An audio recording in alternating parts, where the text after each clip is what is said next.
ამწავლებმა შეიძლება ფეხზე არ დაგვაყენოს, მაგრამ იმის ძალას მაინც შეგვინარჩუნებს, რომ ჭამა შევძლოთ ჩვენით. მე ვარ ქეთევანე ხვაია, ირაკლი წულაიას დედა. ირაკლი არის 13 წლის. ირაკლის დიაგნოზი არის დიუშენის კუნთოვანი დისტროფია, უმძიმესი დაავადება. მე ვარ თეონა მანაგაძე, 6 წლის, ანდრია ხვედელიძის დედა. თეონა თედელური. თეოდორი არის 6 წლინახევრის და თომა არის 7 წლინახევრის. ესენი არიან ძმები, ჩემი დიშვილები არიან. მე ვარ ლარისა ეიბოვი, ალექსანდრე დრაილინგის ბებია. ჩემი შვილიშვილი ახლა არის 19 წლის.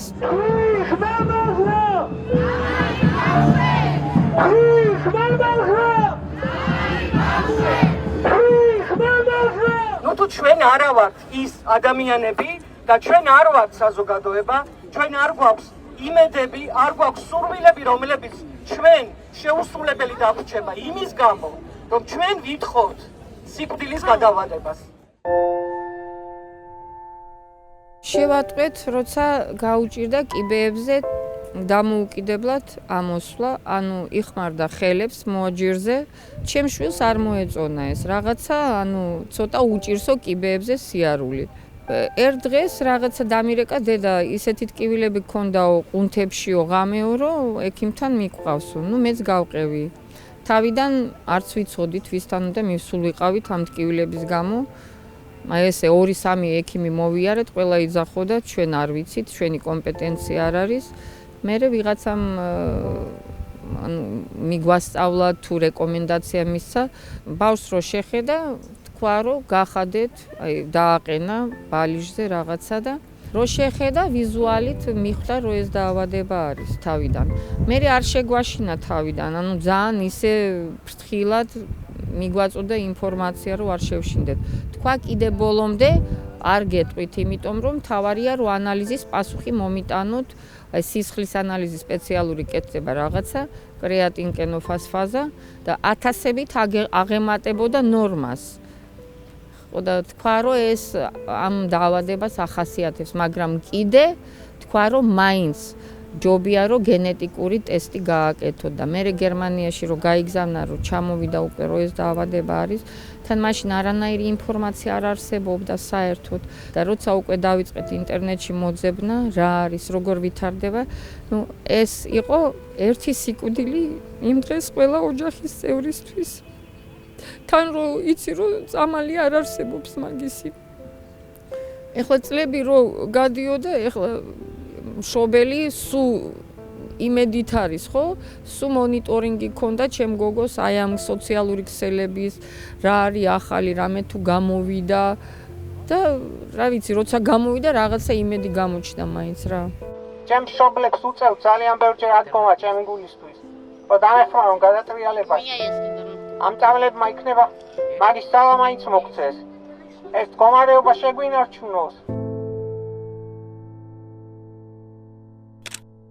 ჩვენ შემთხვევაში ესე თვალსაჩინო სიმპტომები არ იყო სახეზე.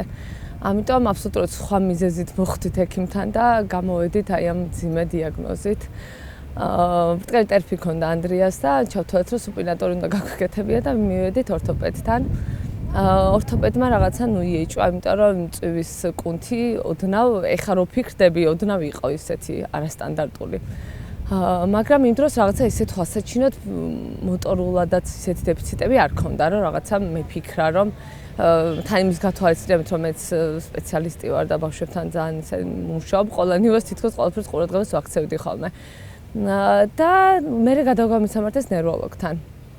მივედით ნევროლოგთან იმ დღესვე და მახსოვს რომ პირბად ეკეთა ექიმს თვითონ და მითხრა რომ გამიხადა მისთვის ტანსაცმელი და უნდა გაიარა ანდრიას იმ დერეფანში და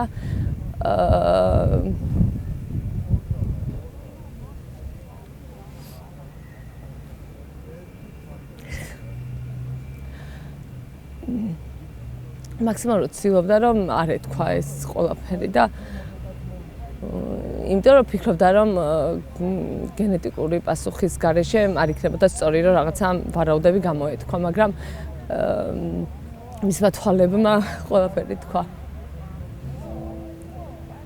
ნუ რო გამოვდიოდი მეთქი უბრალოდ სახელი რო ვიცოდე მეთქი მესმის რო თქვა ვარაუდია და მტკიცებულ ფორმაში არ მეუბნებით მაგრამ მინდა რომ ვიცოდე თქო რაზე გაქვთ ეჭვი თქო რა და ეს დიაგნოზი რომ მითხრა უცებ ტელეფონში ჩავიწერე ეს დიუშენი აქამდე არც ვიცოდი ხა რა დაავადებაზე იყო ლაპარაკი რა იყო როგორ იყო მაგრამ ნუ რაღაც თან რო ფიქრობ რაღაცა გული რაღაცა ცუცაც რო გიქცობს ეგ მომენტიც მქონდა და რო დავწერე ეს დიუშენი ნუ ავტომატურად სერჩს მივეცი რა რაღაცა ის არც იყო ის დრო რომ მომეძებნა რა იმიტომ რომ ბავშვი ხალხში მყავდა უკვე გავდიოდი და პირველი სიმძიმე რაც იყო ის რომ აი ასაკი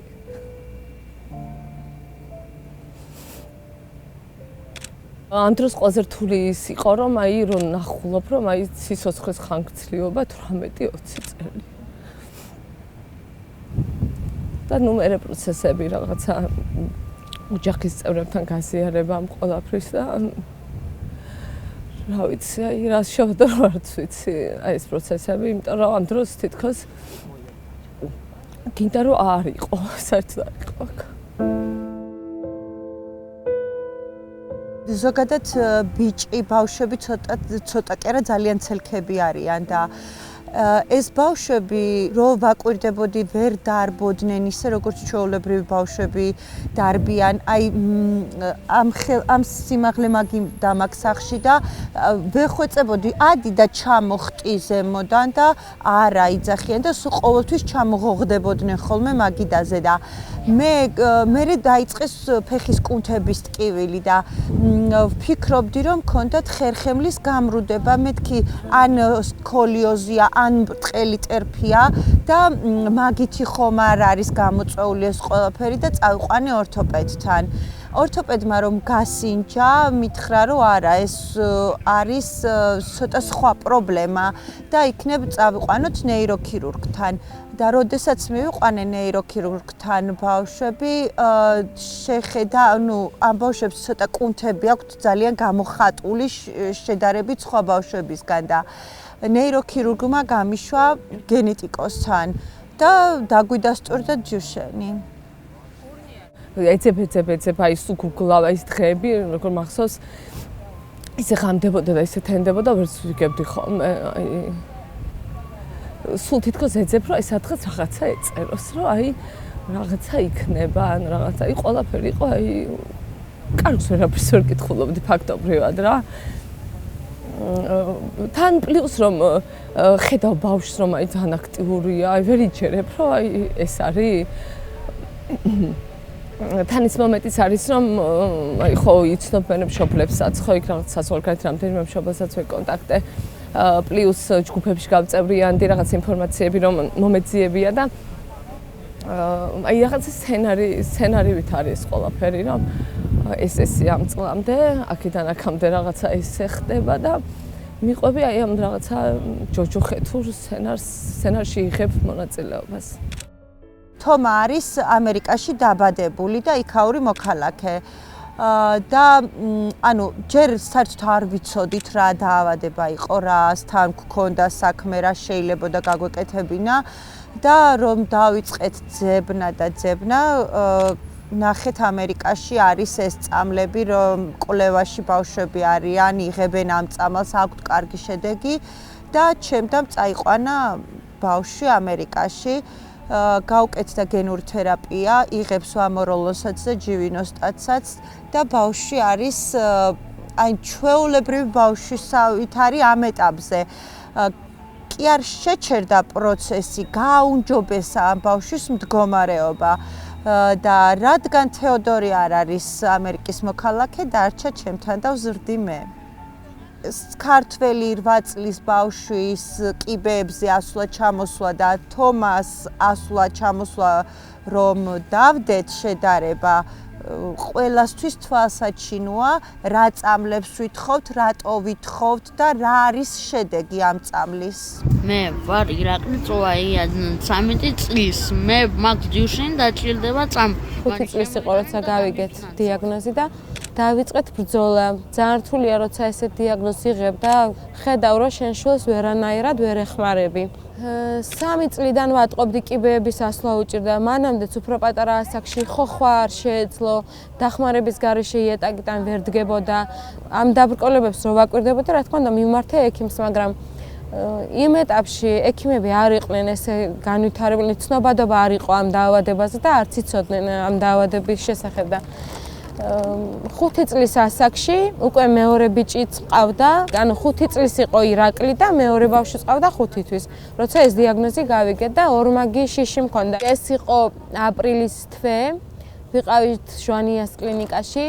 ირაკლი მეჭირა ესე ხელით და პატარა მეჯდა კენგურუზე და რაღაცნაირად აი როგორ თქვა, სიმართლე რო თქვა, თითქოს და სხვა სამყაროში მოვხვდი იმ მომენტში. გამოთიშული, თვალები ღია მქონდა, მაგრამ გამოთიშული ვიყარი ამ ყველაფრისგან. ეს ძალიან მძიმე არის. რო ეჯახები ესეთ რაღაცას. 7 ცხოვრება გაქვს, რაღაც გეგმებს გეგმავ. მართლა ბედნიერი ცხოვრება ჯოჯოხეთად რო გექცევა. დიდი მადლობა ყველას, ვინც ხართ დღევანდელ აქციაზე. კიდევ ერთხელ და სულ მუდმივად მადლობას მოგიხდით მშობლები.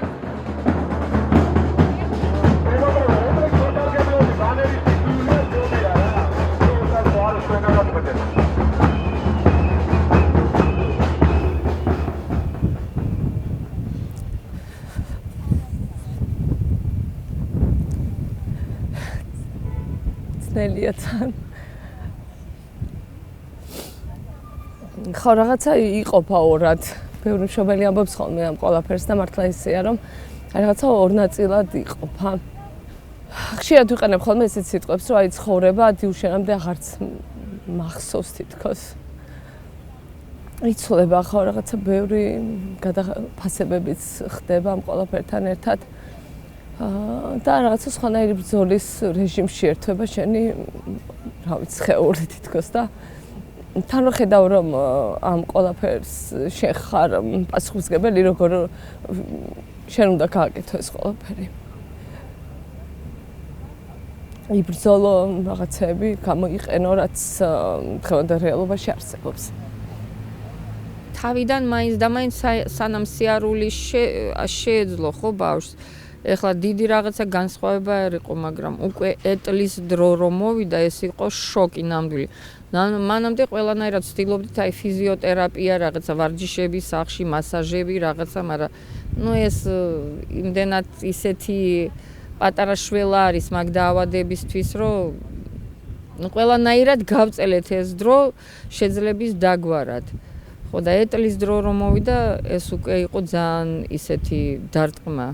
რომ ნამდვილად აი ძალიან მძიმე დღეები გველის. თავიდან ჩვეულებრივი მექანიკური ეტლი იყო, მერე უკვე ელექტრო. ხო და ეხლა ეტლი რო გვაქვს, ძალიან კომფორტულია, ეს დაეხმარეს ჩემს სიძეს ჰოლანდიიდან გამოუგზავნეს საჩუქრად მეგობრებმა. იმიტომ რომ ეხლა ვეღარ ატარებდა იმ ელექტროეტლსაც სენსორულია ეს ეტლი და ეს თითებიც, ანუ არანაირად ძლივს ემორჩილება. ცხოვრება დიაგნოზამდე გქონდა, მარტო უნდა გვეცხოვრა და გვესუნთქა და ყოფილიყავით ბედნიერები, მეტი არაფერი არ გქონდა პრობლემა. ეხლა ვიძინებთ და ვიღვიძებთ შიშით გაივლის თუ არა ბავშვი და ხვალ რა იქნება. აი წინა კვირაში მარშზე რუსთაველის მეტროდან აქამდე იარა თავისთ. ეხლა კვირას უკვე ნახევარი გზა ვატარა ხელით და უკვე იმის შიში მაქვს, რომ მომავალი კვირა რომ მოვა, რა იქნება. იმ დღიდან ჩვენი ცხოვრება გაიყო ორ ნაწილად. დაავადებამდე, რა თქმა უნდა, და დაავადების შემდგომ. 8 წელია რაც ამ დაავადებას ვებრძვით და ერთი რამ შემიძლია ვთქვა, რომ თურმე დედა ყოფილა ყველაზე ძლიერი და ყველაფერს გადაიტანს, მაგრამ ყველაფერს მართლა ვერ გადაიტანს და აი ის ყველაზე მძიმე დღე რო არ დაგვიდგეს, მაგიტომ ვბრძოლობთ ყველა დედა და გვინდა რომ ჩვენი შვილები გადავარჩინოთ, გამოუგლიჯოთ ამ დაავადებას.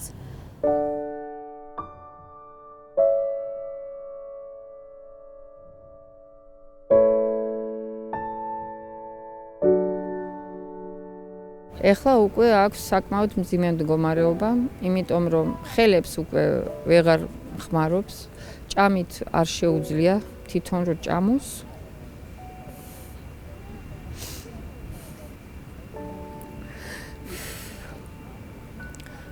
ხო და წამალი გჭირდება, რომ იმედი გვაქვს, რომ ცოტა ხელებში სიძლიერეს დაუბრუნებს. და მთავარია, რომ კიდე სუნთქვის პრობლემები არ შეექმნას.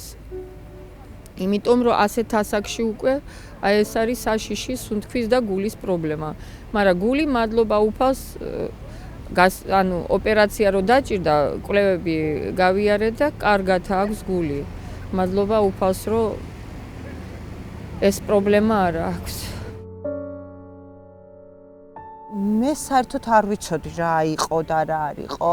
3 დღე არ დამირეკა ჩემთან და 3 დღის მერე რო დამირეკა და თვალში ესე დავინახე,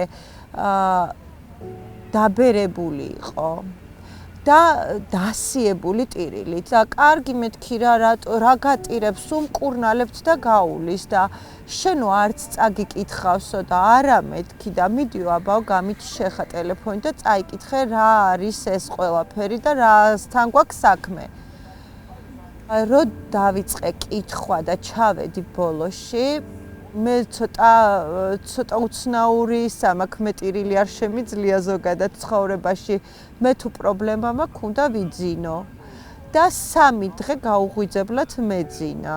იმდენად სტრესი მქონდა მეც, მხოლოდ ცოტა სხვანაირი ფორმით. 3 დღის მერე რომ გავიღვიძე, უკვე დავიწყეთ ფიქრი რა უნდა გვექნა. და საერთოდ არც ვიცოდით საქართველოში თუ ვინმე სჭირდა კიდე ეს დაავადება და თუ ვინმე იყო ჩვენნაირი. რაღაცად გინდა რომ აღარ იყო საერთოდ ამ ქვეყანაზე და არ გესმოდეს, არ ხედავდი, არ ხვდებოდი რაღაცებს. და მე ორგანიზაცია ძალიან დამეხმარა მე პირადად, ის 1-2 თვე რაც ძალიან სტრესულია, რა თქმა უნდა, ეს შენი გადასალახია როგორც მშობლისთვის. მაგრამ აი მე ეს მშობლები რომ მარტო არ ხარ და მე ზუსტად ის პერიოდი დაემთხვა რომ ორგანიზაცია შევქმნით, რაღაცები წინ წავიდა მედიკამენტები აღიარდა და ეს პროცესები ძალიან იმედისმომცემი იყო. და ისეთი იყო რომ სხვა მშობელს რო ხედავ იგივე პრობლემით და მარტო არ გზნობ თავს, ძალიან ის არის რა, დიდი мотиваცია შენთვის და შენ თავს უფრო მეტად ეუბნები რომ აი მარტო არ ხარ ამ ბრძოლაში და იმას თუ შეუძლია შენს უნდა შეძლო. 2022 წლის 28 თებერვალს 2 თვის ჩასულები ვიყავით საფრანგეთში და 28 თებერვალს გახდა 9 წლის. უხარო და თვითონ უხარიათ ამ ბავშვის დაბადების დღეს. ჩვენ კი არ გვიხარია, იმიტომ რომ გვეშინია და შიშის ქვეშ ვართ, მაგრამ როცა ბავშვს უხარია, დედაც ხარობ, რა თქმა უნდა და ზუსტად 9 წლის გახდა და იმ დღის მერე ჩემ შვილს არ გაუვლია. თან ის არის, რომ ვერც აჩვენება იმ ემოციას და საღამო იყო. ანუ ვერ რაღაცნაირად იმის დროც არ მქონდა რომ მეტირა. ერთ ოთახში ვიყავით 5 კაცი და ერთი სული მქონდა, გარეთ როდის გავიდოდი და იქ მაინც რომ მეტირა ამ ყველაფერზე, მაგრამ თვითონ რაღაცნაირად მაგრად მიიღო ეს რაღაცა, ის გამოიჩინა ვაჟკაცობა და კი უჭირს ყოველდღიურად და ყოველი თვის ბოლოს ჩვენ რაღაც პროგრესი უკან გვაგდებს. ძალიან ძნელია ესეთი ცხოვრება. მაგრამ იმედს არ ვკარგავ და იმედია მალე მოუსწრებს ეს წამალი და გადაგვირჩება ჩვენი შვილები.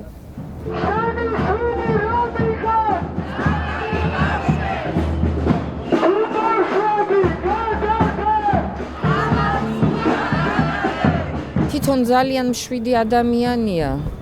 უფლის რწმენა აქვს ნამდვილად.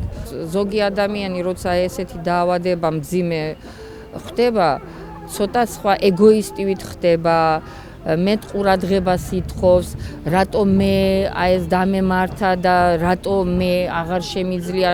არა, სრულებით არ შეცვალა ეს ბავშვი ამ დაავადებამ. პირიქით უფრო რაღაცა ისეთი უფრო კეთილი გახდა, უფრო უნდა რომ გასცეს ეს სიკეთე აჩუქოს ადამიანებს, ოჯახის წევრებს და ძალიან იმედი აქვს, რომ ყველაფერი კარგად დამთავრდება და რაღაცა უკეთესობისკენ ცოტა მაინც შეიცვლება მაგის ჯანმრთელობის მდგომარეობა. განიცდის, ძალიან განიცდის. აი ბოლო მარში რო გქონდა ისეთი ემოციური, აი ეტყობოდა რომ ნერვიულობს და ძალიან ემოციური სიტყვებით გამოვიდა.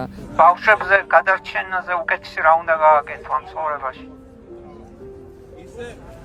იესოს ბავშვები უყვარდა. მეც როგორ გაახარებენ ბავშვები რო გადაარჩინო. ძალიან უნდა რომ ხშირად იდგეს ჩვენს გვერდით, მაგრამ ფიზიკური აი მდგომარეობიდან გამომდინარე, ბოლო დროს აი ეტლში ჯდომაც უკვე დიდხანს უჭირს. გაუკეთეს ნოემბრის წინა წელს, ნოემბრის ბოლოს ძალიან უკვე ქონდა სკოლიოზი განვითარებული და აი სასიცოცხლოდ სჭირდებოდა ეს ოპერაცია. და ცოტა ოპერაციის მერე ვხედავ რომ აი იმოქმედა და დასუსტა, იმიტომ რომ ადრე ჩვეულებრივად ეტლში დიდხანს სიჯდა არ იღლებოდა. ეხლა 2-3 საათი თვითონ ითხოვს რომ ცოტა ხანი დამაწვინეთ, უნდა დავისვენ. როდესაც მივდივართ ქუჩაში, ეს ბავშვები თუ ხელი არ მოკიდე და თუ ყარად არ იგრძნო თავი, რომ თუ წამოკრაფეხი და აუცილებლად წაიქცევა, აი ხელს ოდნავ რომ გაუშვებ ან ჩანთაში უნდა რაღაცა ამოვიღო და რაღაცა ეგრევე მეკაჩება კურტკაზე, რომ თავი იგრძნოს დაცულად. და ეხა ამის წინ უყურებდა ზუსტად თომაკო როგორ არბოდა და ჩარბოდა კიბეებზე და თვითონ ხარ შეუძლია ეს და რომ მივედი და ხელი მაქვს მოკიდებული გამიშვიო და რატო გაგიშვა მეთქი და როგორც თომაკო დარბისო მეც ისე მინდაო, მაგრამ ვერ გაკაჩა. ვერ ავიდა და ვერ ჩამოვიდა ისე და აი მაგას სულ განიცდის ხოლმე, რომ თეო რატო ვეცემი, ეხა მე ფეხი წამოვკარი და იმიტომ წავიქეცი, მეკითხება. არ უმახვილებთ ჯერ ყურადღებას და არ თვითონაც ასე მგონია, რომ ძალიან ცნობიარე ბავშვია და თვითონ რომ გაითავისოს ეს რაც ხდება, ალბათ უფრო ემოციურია და არ მინდა რომ მირჩევნია იყოს ლაღი, იყოს ესეთ ბედნიერი, ვიდრე აი ამ ყველაფრით დავსტრესო, იმიტომ რომ ძალიან ისეთ რაღაცებს გაიხსენებს ხოლმე წინა წლებისას, რომ ბავშვი არის, რომელსაც არაფერი არ ავიწყდება და არ მინდა რომ ყოველთვის მაგ თემაზე იფიქროს და მაგიტომ არ ვლაპარაკობთ თეოდორესთან ესეთ რამებს.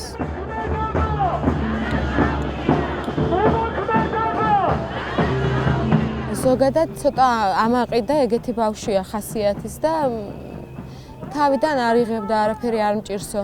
სიარული რომ მიატოვა, საფრანგეთში ვიყავით. იქ ჩაჯდა ეტლში და მიუშვი რაღაცნაირად, მაინტერესებდა თვითონ როგორ მიიღებ და იმის მიხედვით გადავწყვეტდი მე როგორ მოვცილიყავი და ამბობდა რომ მე არაფერი არ მჭირს, უბრალოდ დამავიწყდაო სიარული რახანო იმ ქვეყანაში ჩამომიყვანესო და ანუ თავისი ქვეყნიდან რო იყო ჩასული სხვაგან, ამას აბრალებდა, არ იღებდა, მაგრამ ეხლა რაც ერთი თვე აქ აქციებზე ვდგავარ და ბავშვს უწევს ამ ყველაფრის მოსმენა, ეხლა აქვს ძალიან ეგეთი ფსიქოლოგიური ცუდი მომენტი, იმიტომ რომ მეკითხება რომ განამ ესეთი დაავადება მჭირს და რამე დამემართება, ანუ შიში აქვს ბავშვებსაც და ძალიან ძნელია რომ ამ ყველაფრის მოსმენა უწევთ.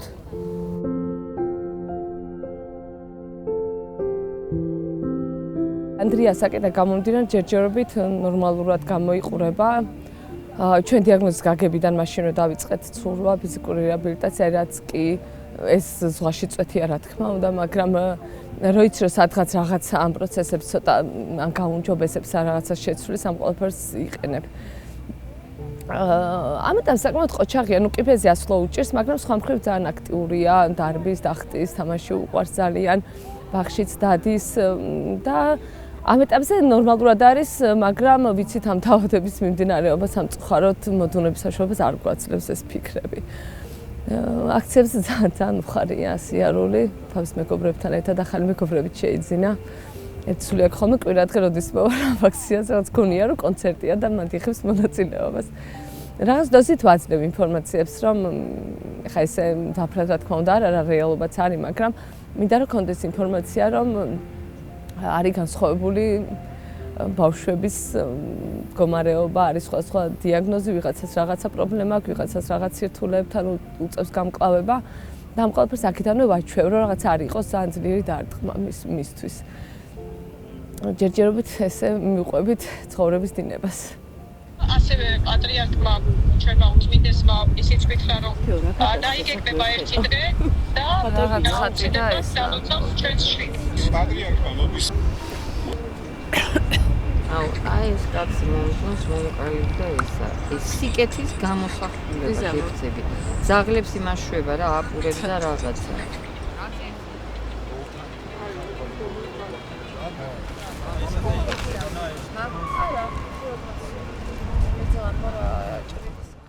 როცა ხედავ, რომ აი სიცოცხლე სავსეა ბავშვი და არ გაქვს იმის უფლება რეალურად რომ რაღაცები აი დანებდე და დაიღალო და ითქვა რომ აი უკვე აღარ შემილია. იმიტომ რომ რაღაცნაირად ნუ ყველა ბავშვი რა თქმა უნდა ის უნიკალური განსაკუთრებული არის რა თქმა უნდა, მაგრამ თითქოს მეტადაც ვაკურთებით მშობლები ალბათ როცა ეს პრობლემაც არის და არ გაძლევს იმის უფლებას რომ აი მოდუნდე მოიწყინო. ისევ სულ ამბობ ხოლმე გოგოებთანაც და მშობლებთანაც რომ აი თითქოს ეს ბავშვი თვითონვე თითქოს განგრევს კიდეც ამ დიაგნოზით და თვითონვე გაცოცხლებს ესეც შეიძლება რომ შევადაროთ.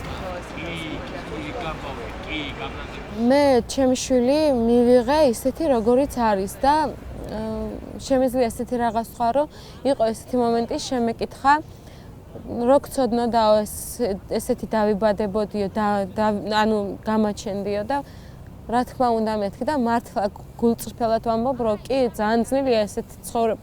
იმიტომ არის ძნელი რომ შენი შვილი შენს თვალწინ ინგრევა, ეშლება ეს კუნთები და მთლიანად იშლება შენი შვილი შენს თვალწინ.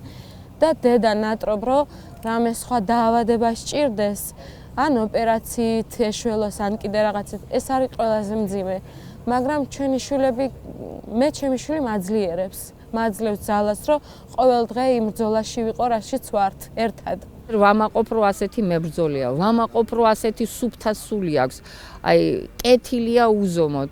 ძალიან კარგი, აი, ესეც მშობლების დამსახურება არის, რომ ასეთი კარგი შვილი გაზარდეს. აი ზუსტად მაგაზე გქონდა მე და ჩემ და ამის წინ საუბარი, რომ როდესაც ორი შვილი ყავს და ერთისთვის ყველაფერია და მეორესთვის არაფერი, აი ეგ არის ყველაზე მძიმე მშობლისთვის.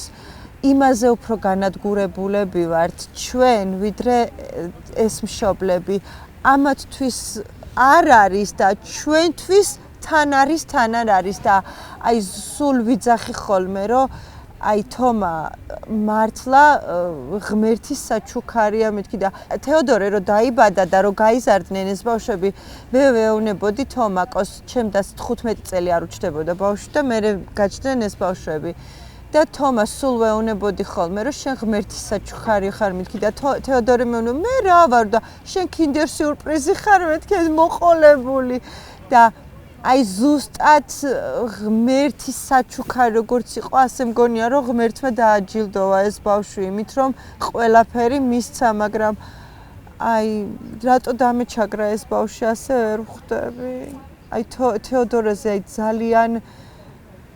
ძალიან ნერვიულობ ეს ბავშვი მართლა განსაკუთრებულია და ის რომ ჯერ მშობლები არ არიან და არ არის ჩემთან არის კი არაფერი არ აკლია, მაგრამ დედა არ ყავს, მამა არ ყავს, გვერდში და არ ყავს და მით უმეტეს წამალიც არ აქვს. მხოლოდ იმიტომ, რომ საქართველოში დაიბადა.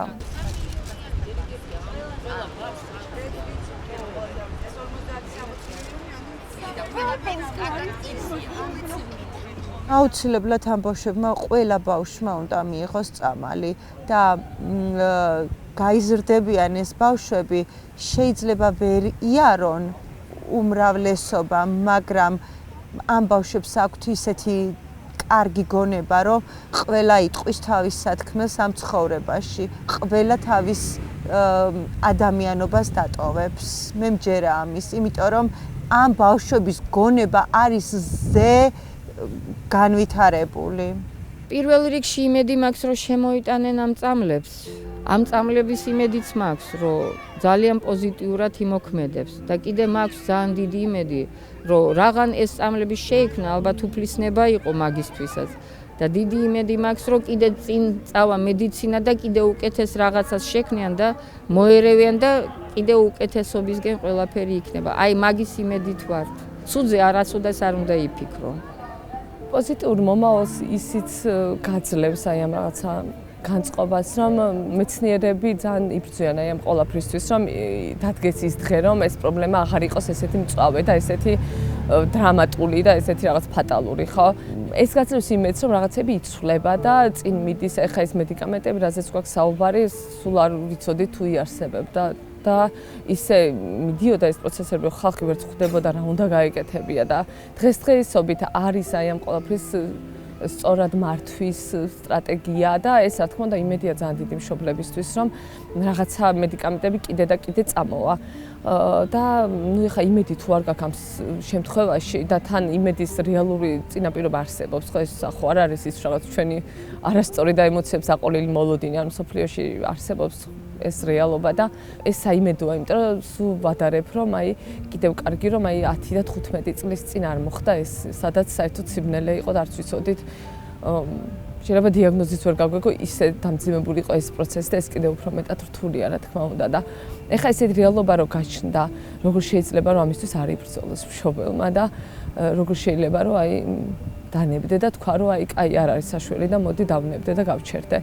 ეს პირველ რიგში არის შვილის ღალატი, ალბათ ესე უწოდებდი. დრო ძალიან მალე გადის, იმიტომ რომ 4 წლის იყო რომ დიაგნოზი გავიგეთ და აი ხა რომ 6 წლის გახდა 12 მაისს ისე გაირბინა ამ 2 წელმა. ძალიან მალე გადის დრო და ეს ჩვენთვის ცოტა ძალიან უკუსლა არის.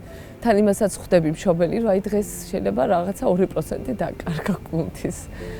და აი გაშინებს ხო ეს ფაქტი ძალიან შიშის მომგვრელია. პირველ რიგში ძალიან მალე უნდა მივიღოთ წამალი, ძალიან დიდი იმედი მაქვს ამის და აუცილებლად მიიღებენ ჩვენი შვილები წამალს და ეხლა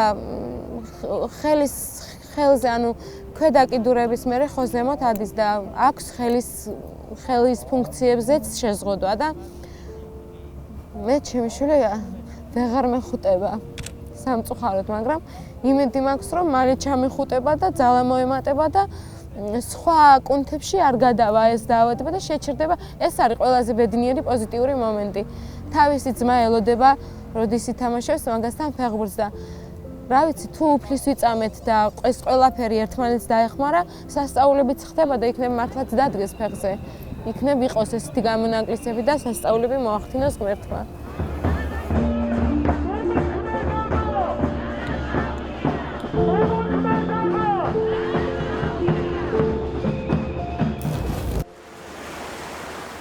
ადამიანი ცვლის